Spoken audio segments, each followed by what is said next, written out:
All right, let's take a look here at the governing board and see what kind of powers they do have. So, governing board is responsible for marketing and other business oversights and budget decisions for the CNCF. And so here's the graphic I pulled from the website, so you can see some of the members there. And the governing board does not make technical decisions for the CNCF other than working with the TOC to set the overall scope of the CNCF. So, what can they do? Well, they can approve a budget. And that's a lot of power.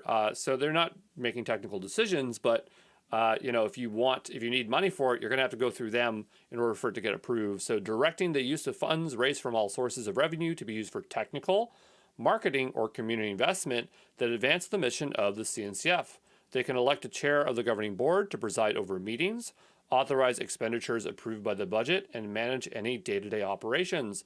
And there's about 30 governing board members, and they meet about 3 to 5 times a year. So just to kind of expand, we covered the most important ones, but let's just go through them all so that we can see what they do. So approve a budget, which we just said. Elect a chair of the governing board to preside over meetings, authorize expenditure approved by the budget. So when they say like preside over meetings, I'm assuming like any kind of meeting, not just ones in the governing board.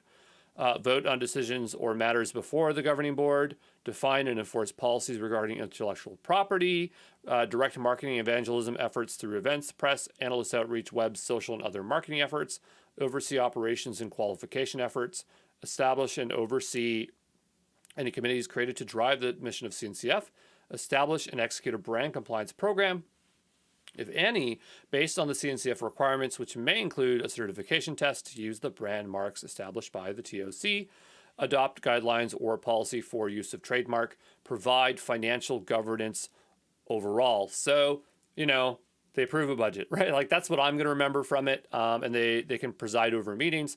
But of course, there's a lot of stuff here. But you just have to generally remember that they're not making technical decisions and they're approving budgets, okay?